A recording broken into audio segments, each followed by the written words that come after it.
Sometimes the truth is stranger than fiction.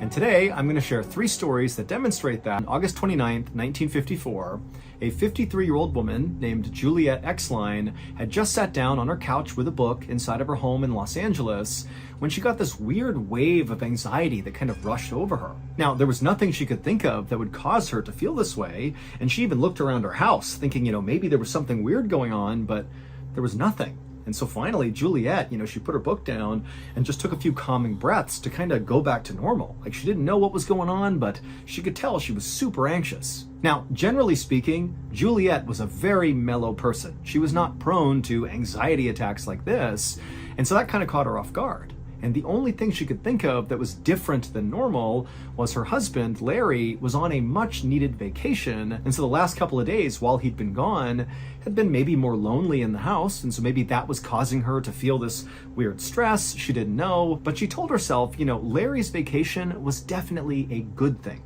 Larry was an exterminator, and over the past 2 years, he had not taken a single day off. He was a total workaholic, and so when Larry began to talk about wanting to take a break, Juliet had encouraged him to put in time for some vacation time, put in a request. And Frank had actually done that, and as soon as his boss had approved a 2-week-long vacation, Larry had been so pumped, he had called his friend, and they had immediately scheduled a fishing trip, and 4 days before, Frank and his friend had driven off to enjoy his time off. And so as Juliet thought about that, she told herself that, even if she was feeling a little bit anxious about Larry being gone, it really was a good thing for Larry, and it would improve not only his life, but her life as well. This was overall a good thing, and so she just needed to kind of deal with this anxiety that maybe or maybe not was connected to Larry. She didn't know. But for the rest of that evening, Juliet just could not get rid of this kind of baseline low-level nervousness she was feeling. And so at some point, she began getting up and walking around her house and confirming all the windows were shut and locked and the doors were locked. She was drawing curtains, checking in closets, making sure everything was totally safe. And then by 8 p.m., when she still just could not shake this anxiety, she decided she just needed to go to bed and kind of sleep this off. But after falling asleep, Juliet suddenly woke up at 10:15 p.m., drenched in sweat, with the most intense anxiety she had ever felt in her life. And she was totally disoriented. She's looking around her room like, what's going on here? And then she heard a voice. It was Larry's voice, except he sounded funny. He sounded like quiet, as if maybe he was outside the house trying to come in and he was calling to her. And so kind of in a panic, she jumped out of bed, ran into the hallway, and right in the hallway was Larry. He wasn't outside. He was right there. Except something was wrong with Larry. He was kind of hunched over and grabbing his stomach, and he had his hand on the wall, and he also appeared to be soaking wet. And so Juliet had no idea what was going on, but between all that anxiety and now seeing Larry here in this weird state, she couldn't help herself. She just ran towards him to just make sure he was okay. But as soon as she got about a foot away from him, he held out his hand and said, "No, don't touch me. I have to go back." And what he said was so disorienting that Juliet just stopped and stared at her husband like, what is this? And that's when she made the startling realization that Larry was not soaking wet with water. He was soaking wet with blood, and he was clutching his stomach like something was bleeding in his midsection. And the reason he had sounded so quiet when he had called out to her and woken her up was because he was clearly hurt. And so Juliet has no clue what's going on. Like, her husband was supposed to be 7 hours away on this fishing trip. And so how is he here? It didn't make any sense. And so really not knowing what else to do, Juliet just said, I'm going to call the doctor. And so she ran past Larry, headed to the kitchen, and she was about to grab the phone on the wall. But before she could grab it, the phone began to ring. And so Juliet just answered it and said, hello, hello. And what she heard was the sound of a sheriff in Ely, Nevada. And he said, excuse me, is this Mrs. Exline, Juliet Exline? And she said, yes, what's going on? What's happened? And the sheriff said, ma'am, I'm sorry to tell you this, but I have some terrible news. Your husband got into a car accident, and unfortunately, he has passed away. And now the second the sheriff said this to Juliet, she just froze and goes, no, that's not possible. He's here with me right now. And Juliet turned around and looked into the hallway where Larry had been standing, and now Larry was gone. Larry really had died in that car accident because Juliet would bury her husband that week. But Juliet maintained that clearly after her husband had died, his spirit had somehow survived the accident, because when she saw her husband standing in the hallway, hunched over and covered in blood, it was at 10:15 p.m. She remembers because when she woke up, she saw the time. It was 10:15. And her husband had died at exactly 10:15 p.m., the exact moment she saw him in the hallway. Juliet would ultimately write an account of what she experienced with her husband. However, from that day forward, she never once saw her husband again. That was the only time.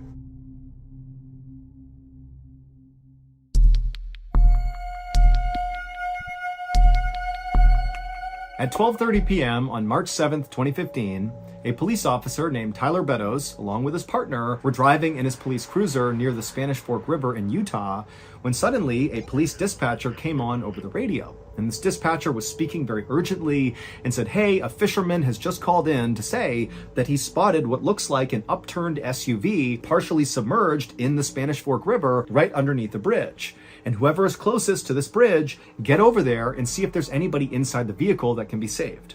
And so Officer Beddoes and his partner, they knew they were very near this bridge. And so immediately they banged a U-turn, they drove to the bridge, but from the road they looked down and couldn't see any SUV. But they saw there were some firefighters and paramedics that were also converging at the spot on the road, and everybody's getting out and running down to the riverbank.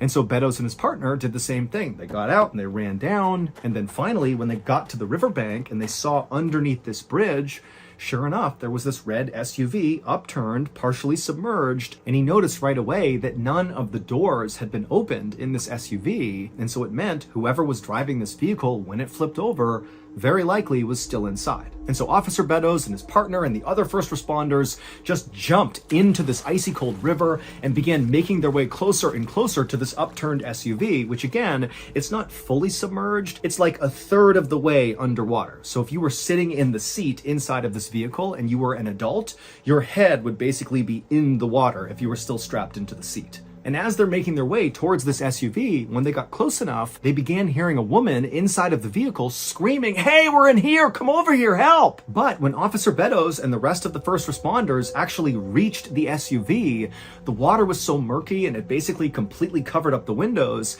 that they weren't really able to look into the vehicle. They could just hear this woman yelling, but that was it. And then when they tried to open up the doors, they couldn't do it because the roof had begun to cave in, and so the actual framing of the door wouldn't open. And so all these first responders, it's like their adrenaline's pumping and they're like, "Come on, we got to push this thing up onto its side so we can get in." And so all these first responders are pushing and pushing, and slowly but surely they began to raise the side of this vehicle up until the windows suddenly were clear, and Officer Beddoes and the others were able to look into the car, and they saw there was a woman in the driver's seat and there was a baby in a car seat dangling upside down in the back seat, still strapped in. And so Beddoes began screaming, "There's a baby in here, there's a baby in here." And suddenly it was like everybody got extra strength and they pushed this vehicle all the way up onto its side. And then one of the firefighters climbed up onto the side of the car, which now was the highest point of the car. And he reached in and he clipped these straps holding the baby who had been upside down, dangling there, cut the straps and pulled the baby out and handed the baby over to Officer Beddoes. And then the firefighter began doing the same thing to get the woman out. But Officer Beddoes at this point, he just took this baby, he turned away. He figured the first responders will handle this woman and he's going to take this baby to safety because he couldn't even tell if the baby was alive or not. And so he's cradling this baby, he's rushing back through the water, back to the riverbank, and then he hands the baby over to the paramedics. And right as he does, he sees this little baby begins to move its arms and flicker its eyes, and he wanted to weep out of relief that this child was okay. They put the baby onto a stretcher, they put the baby in the ambulance, and they whisked the baby away to the hospital where this baby would survive. But after the baby had been taken away, Officer Beddoes turned his attention back to the SUV and back to the woman to see how she was doing. But he could tell right away from the way people were acting, all the other first responders that were still dealing with the crisis in the water, the way they were acting indicated that something is off here. Well, it would turn out 14 hours earlier, so at around 10 p.m. the previous night, a 25-year-old woman named Jennifer Grossbeck had just left her father's house in Salem, Utah, and in her car was her little 18-month-old baby, Lily, who was in the back seat. And after Jennifer pulled away from her father's house and her father's on the porch waving to her, she began driving towards her home. But something happened around 10:30 p.m. that night, We don't know what, but something caused Jennifer to careen off the road on that bridge and flip over and land in the water. Maybe she fell asleep at the wheel or an animal jumped out, we don't know, but we know at 10:30 she careens off the bridge and she lands in that river. And then for 14 hours, she and her baby remained upside down in that river. Until finally, Officer Beddoes and the other first responders came rushing over to open it up and get them out of there. And if you recall, all the first responders, Officer Beddoes included, heard Jennifer screaming that they were in the car, come save us, please. But what they would find out is that could not have been Jennifer, because Jennifer was killed on impact when the car fell into the water. Only Lily survived the crash, and then Lily, who's nearly hypothermic and she's upside down with water like 2 inches away from her head, for 14 hours she dangled there, and when she was pulled out, according to doctors, was like a couple of minutes before she would have died from hypothermia. And so without that voice, Lily almost certainly would have died, because it was the sound of that voice that really encouraged all these first responders to find the strength and get that car up on its side and then get the baby out of there. We don't know whose voice that belonged to, but for sure, it saved Lily's life. And again, baby Lily would make a full recovery, and to this day, Officer Beddoes and the other first responders, they know what they heard, and they do not have an explanation for it. Do you like scary stories about cryptids, the paranormal, the supernatural, bizarre true crime? Of course you do. Well, I have a podcast for you to check out. It's called Bedtime Stories, and it's a weekly podcast from our studio, Ballen Studios, that I know you will love if you're a fan of the strange, dark, and mysterious. With every episode of Bedtime Stories, I feel totally creeped out by the end. They're just so good at building the suspense and just making it feel really unsettling. You may have heard of Bedtime Stories because they actually have an amazing YouTube channel that I've been a subscriber to for years. They're literally my favorite YouTube channel, not a lie. That's the one I go to. That's my favorite channel. But now they're available in podcast form as well. And if you stick around till the end of this YouTube video, I will play you a clip from one of their newest podcast episodes so you can get a feel for what it's going to be like. And when you're done listening to that clip, if you liked it, please go and follow and binge Bedtime Stories on whichever podcast platform you listen on. Okay, back to the stories.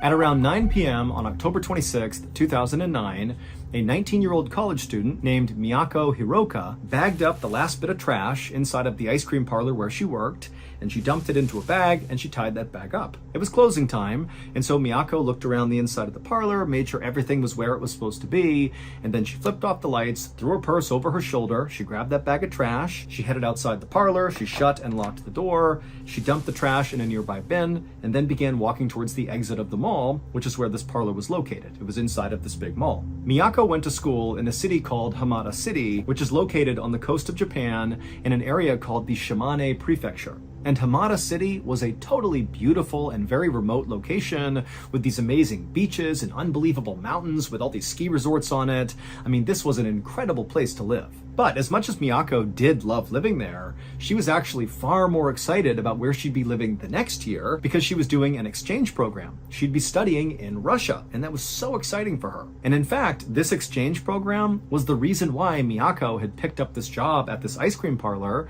because she came from a family that was not poor by any means, but they didn't have a lot of extra income, and Miyako felt strongly that she really wanted to pay her way to go do this big Russian exchange program because it wasn't cheap, and so she was picking up as many shifts as she could to save up money to pay her way. And so Miyako eventually reached the exit of this mall, and she stepped outside into the night, and then she had a decision she needed to make, and she needed to make this decision every night after work. There were two ways that she could get back to her dorm, which was located about a mile away.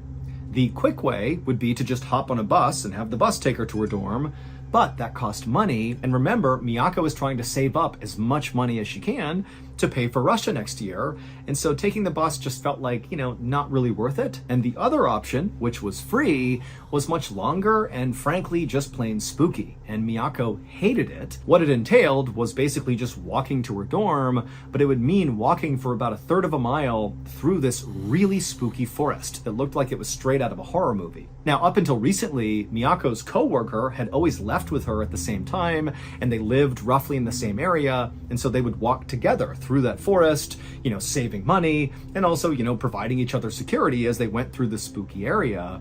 But recently, the coworker had quit. And so now Miyako was all alone. And so as Miyako stood there wondering what she should do, take the bus route or take the forest route, she just thought about, next year, it's all going to be worth it. I'm going to go to Russia. I'm going to pay my way. It's going to be awesome.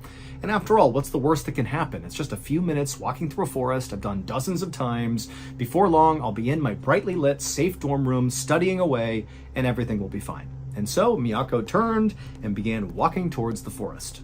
The following day, a little past 4 p.m., the owner of the ice cream shop where Miyako worked was standing inside the parlor feeling really annoyed because Miyako had not shown up for her shift, and now the owner, who normally did a lot of administrative and managerial things, was stuck at the counter serving all the customers, basically doing Miyako's job. But when 5 p.m. came and still Miyako had not shown up, and the owner had tried calling her and she didn't pick up, and there was just no sign of her, the owner went from being annoyed to being somewhat worried.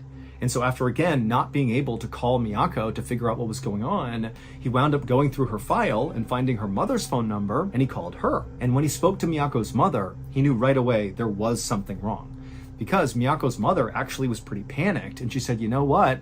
Last night when Miyako was coming home from work, she told me she would call me when she got to her dorm, but I never heard from her, and I haven't been able to get in touch with her since. And so after this conversation ended, Miyako's mother would call the police and report her daughter missing. And pretty much instantly, the police in Hamada City responded in force. I mean, they launched a huge investigation to go figure out what happened to Miyako. And really the reason behind that is because Hamada City is this unbelievable place, this secluded, safe place where things like this did not happen. And frankly, it scared everybody, and they wanted to deal with it as quickly as possible. And so what police did at first is they went and looked at security footage from the ice cream parlor where they knew she had been working on the night she went missing.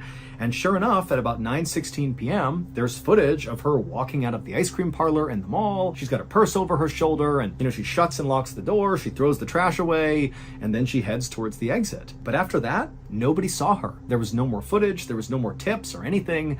She just vanished once she left the mall. And so very quickly, this story gained lots of attention because again, Hamada City is like this quintessential vacation spot. It's so perfect, it's so safe.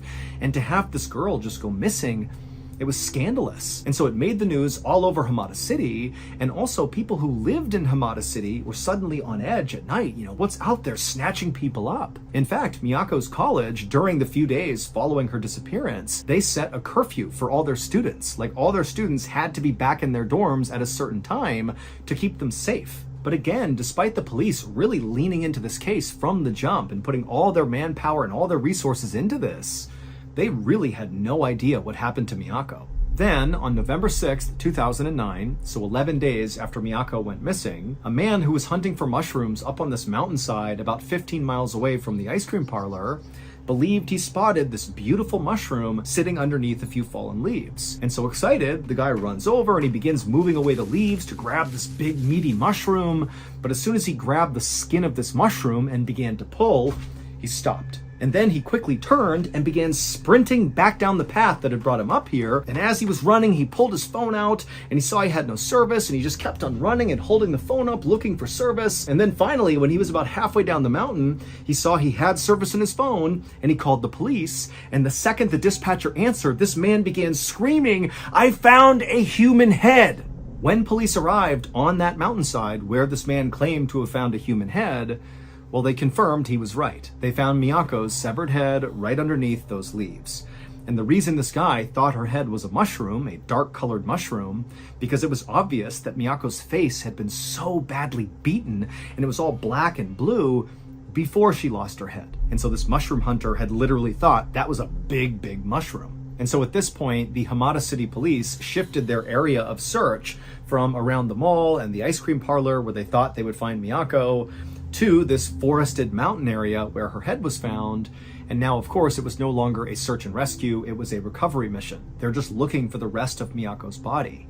And over the next couple of days, as police searched this forested mountainside, they would find different parts of Miyako all over the place. And then after they had found, all the pieces to Miyako, the running theory, based on what they were seeing, is that very likely she had been strangled to death, and then her body was burned, and then she was dismembered and scattered throughout this forested mountain area.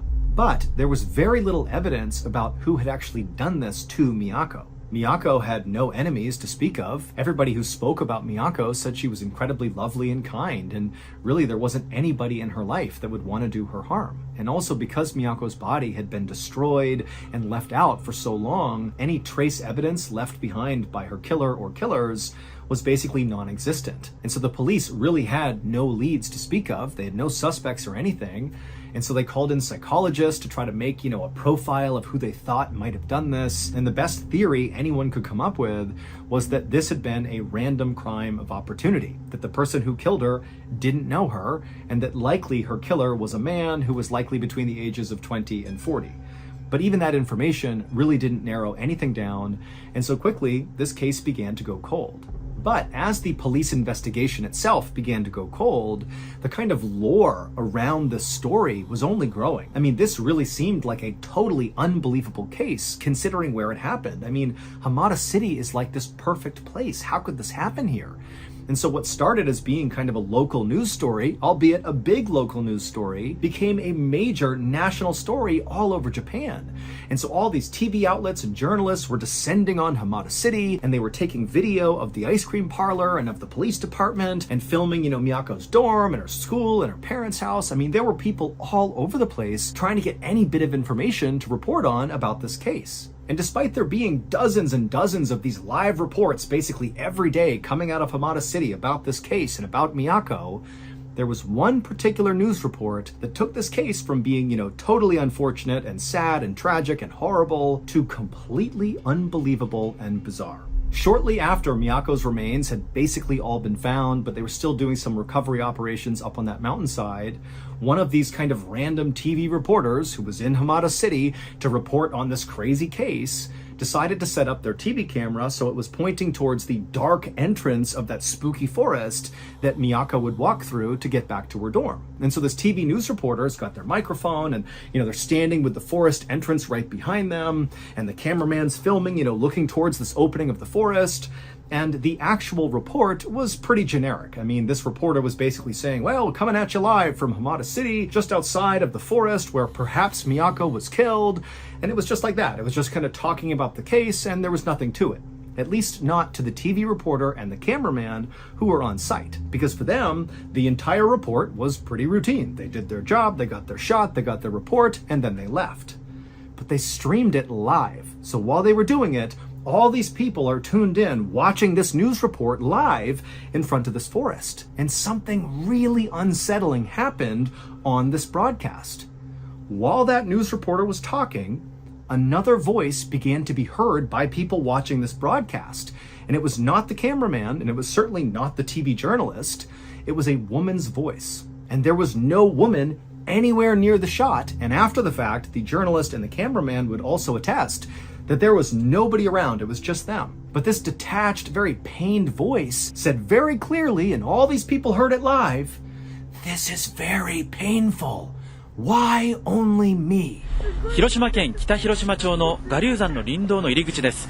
今日の捜索は午後5時で終了し、私の後ろに張られていた規制線も現在は解かれています。And so after this news report happened, this story, this case about Miyako, went from being just a Japanese story to being like an international sensation, because everybody believed when they saw this video that that voice that was heard was Miyako's ghost, basically talking on camera. That's why you can't see her. It's her spirit communicating with the living world. However, despite that drawing even more attention to this case, it didn't remotely help the police actually solve the case. They still had no idea who did this. And that's how this case would stay for years, just totally stalled. That is, until 7 years later, when a police officer was conducting a routine police review of old criminal case files that hadn't been solved, going through them all to see if maybe evidence had been missed, and maybe that was why the case had not been solved.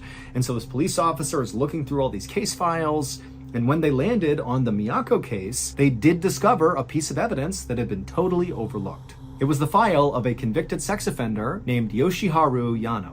Yoshiharu was a 33-year-old man who had served time in prison for assaults on 3 different women in Tokyo, which is 500 miles away from Yamada City, where Miyako was killed. And because of that 500-mile gap between Tokyo and Hamada City, Yoshiharu had been completely overlooked in terms of being a suspect in Miyako's murder. It just seemed like he was too far away to be involved. But the police officer who was doing that routine review, they discovered that right before Miyako was murdered, this Yoshiharu guy had been let out of prison and decided to live in Hamada City. And on the night Miyako was killed, when she decided to walk into that forest, well, they found security footage of Yoshiharu's car driving along around that forest and up near that mountain where Miyako's remains were all discovered. And so this investigator who discovered this piece of information got permission from higher-ups to search Yoshiharu's home where he was living right then. And when they searched his home, they discovered a digital camera with 40 photos on it that would explain what happened to Miyako. It was very clear Yoshiharu had murdered Miyako because some of the pictures contain photos of Miyako and they are just horrible. But figuring out who Miyako's killer was not the end of this case. In fact, it wasn't even the most shocking part of this case. The most shocking part of this case is what happened to Miyako's killer, Yoshiharu, basically right after she was murdered, and that voice, that detached female voice, was heard on that TV news report. 7 years earlier, right around the time that Miyako's head had been found, and also after that voice had been heard on the TV newscast, some people who were driving in a car north of Hamada City began calling the police to report something very strange. They called the police and said, there is this small white Toyota Corolla car that has 2 people inside of it, and they've driven to the side of the road and the driver is ramming over and over again against the railing. Like they're smashing into the railing, backing up, smashing over and over again, like the car is somehow in control. They don't understand how these people are not getting out of the car. Like, what are they doing? Traffic had stopped on either side. It was just totally nonsensical. And then by the time the police showed up, this car that was just repeatedly driving into the side of this guardrail, it burst into flames with the 2 people inside still clearly alive and looking terrified, and they caught on fire and died. Now, at the time, this did make the news. It looked very much like some sort of weird murder-suicide where the driver had intentionally, driven the car until it burst into flames and killed themselves and also their passenger. But it didn't really amount to more than just a really weird news story because there was no connection to the Miyako case. This is like a totally isolated thing. However, 7 years later, when that police officer discovered the link that Yoshiharu was in Hamada City, and then they figured out, yep, Yoshiharu was the killer, well, suddenly, that totally weird murder-suicide took on a whole new meaning because the driver of that car was Yoshiharu and the passenger was his mother. And again, from eyewitness testimony, it didn't really make sense the way this all happened. It was almost like the car was possessed or something, that, the passengers couldn't control it. Now, who knows if that's true, but when you combine it with the sound of that female voice on the TV news camera that everybody assumed was Miyako's ghost saying, "This is so painful, why only me?" suddenly those words took on a new meaning. People thought, you know what it is? Miyako's ghost must have taken control of that car and made sure not only Yoshiharu suffered and died, but his family member died as well, that she was seeking her revenge on her killer.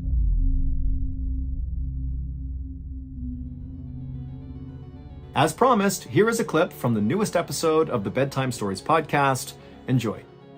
Despite the invention of satellite communications and GPS tracking, ships and planes continue to vanish from across the globe, leaving no trace of their passing. Simultaneously, the remains of mysterious boats wash up on remote shorelines, their identities long since removed by the effects of weathering and decay. It has been theorized that there are places on this earth where time operates in a somewhat different manner, where some invisible portal or corridor is capable of propelling a vehicle and its occupants to a very different moment in history, both in the future and the past. Could it be that this outlandish theory is the reason behind some of the inexplicable disappearances that take place on a near-daily basis? Thank you for listening. If you enjoyed that clip, be sure to go follow and binge the Bedtime Stories podcast on whichever podcast platform you listen to. New episodes come out every Wednesday.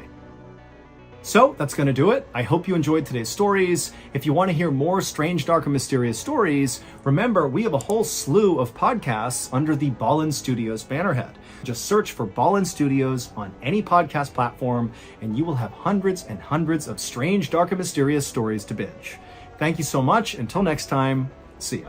Wait, don't go anywhere. If you're looking for more strange, dark, and mysterious videos, click here.